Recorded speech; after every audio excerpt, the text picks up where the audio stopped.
Hey guys, welcome to another vlog. Today, this morning, we are at Suttons City Suzuki up in, that would be Roseberry. Alright, so thanks to the guys at Suttons City Suzuki for actually lending me this guy for the day. It's the all new Suzuki Sport 2018. I'm pretty excited actually. I love these little pocket rocket cars and I'm really excited to see what it can do. What's up, bro? If you guys ever need a Suzuki Sport, look for this guy, Yuga at Suttons City Suzuki.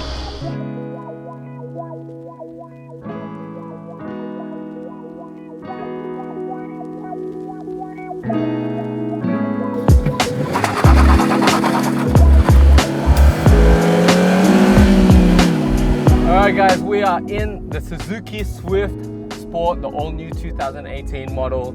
Thanks again for Suttons City Suzuki for lending me the car for the day, just to drive around.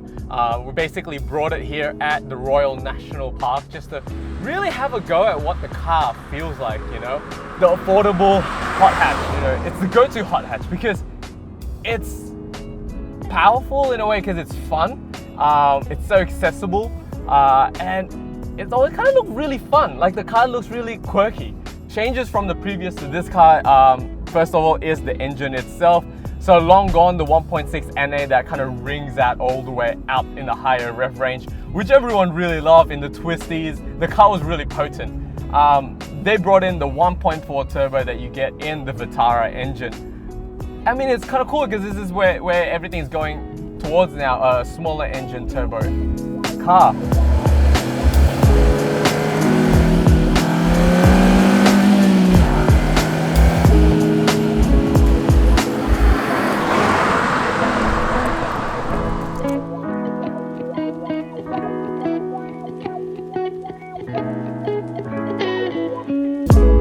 Now the power difference is not that much. They put a low rev range power engine onto a car that's really light. Now how light? It's about 80 kilograms lighter than the previous one, weighing at 970 kilograms for the manual. Just imagine under 1 ton of a 2018 modern car.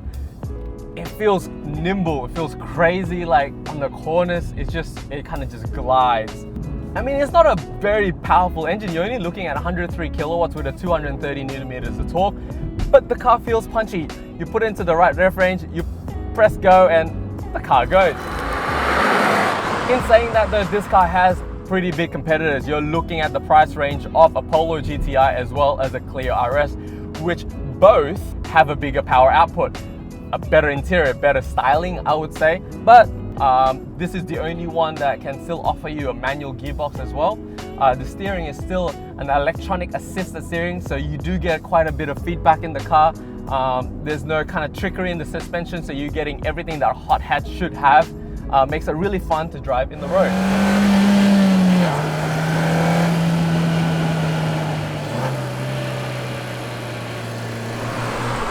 Alright, let's talk exterior for a bit. The car looks pretty cool actually. I still think the first ever generation Suzuki Swift still looks the best till this day. They got it right the first time, and then with the sports version, the first generation brought that low-hanging aero kit, low-hanging bumpers with a spoiler. It just looked like a rally car. Now what I would give for the current Suzuki Swift Sport is that the Sport looks that much better than the standard Swift. I can't say I'm a fan of the way it looks, but it just looks that much better than the Swift, and then that gives you a bit of a special feeling if you are buying this car. Interior is actually pretty nice. You can expect Suzuki to have just, you know, plastic all around. You can't really expect it to have leather anyway, so it's pretty awesome. I do like the design of it, the tachometer, it looks really awesome. It's very sporty, and I love the red dials everywhere. It gives it kind of a special look. But the hero of the interior is the seats. The seats are so comfortable. It's designed very well. It looks really nice. It's just overall comfortable to drive in every day, as well as kind of around the corners. It holds you very, very nicely. But it is kind of designed for your average, I would say, Asian weight and height. Anyone bigger than me, I don't think it's going to be very comfortable in these seats. And also the seat is very high. It's almost like a Clio RS. The Clio RS is really high as well. It doesn't really feel sporty, which is kind of a shame. You want it to be low hanging, just like the Polos and the Golfs. all the power and all the excitement is in the low end, and the car just wants to jump out, and you have your power anytime you want, really. Couple that with 970 kilograms in the body, and I don't know how they did this, makes the car really fun. Now the gearing is a little bit weird because it's a very short ratio, around about first to third. The first one specifically goes to the 6,000 like quickly, which kind of, it makes that illusion of the car being faster than it is, but I don't really like it because I want to stay in that gear for a bit longer and actually get more out of it. The clutch is also very light, so it makes it really nice and easy to drive in everyday traffic, but at the same time, quite fun to drive around the corners as well. The pedals are really close to each other, so it makes it really easy for your heel and towing, or if you don't know how to heel and tow, it makes it perfect space for your little pinky and towing. So nice way to blip.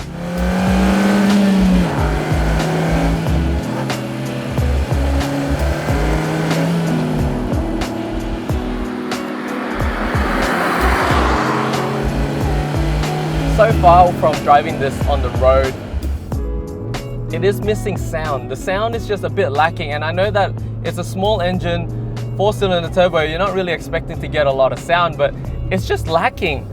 I just want a bit more flair to it. You know, like the Mini Cooper were able to get a bit of pops, and the sound was actually quite good, and you get a bit of theatrics, cinematics on, I don't know, drama in the car. You're missing a bit of that in this one. It's just kind of bland.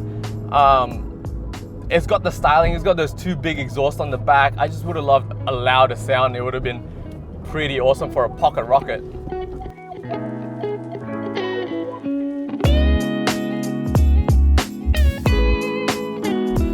And the suspension isn't that tough if you were to kind of drive it on the normal road every day.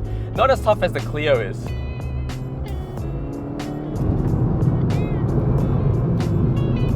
Oh, the car feels so light. You can feel how nimble it is around the corners just because there's absolutely no weight. And I noticed that the body roll is quite minimal. There's not much of a travel when you're in the corners. It's a fun car.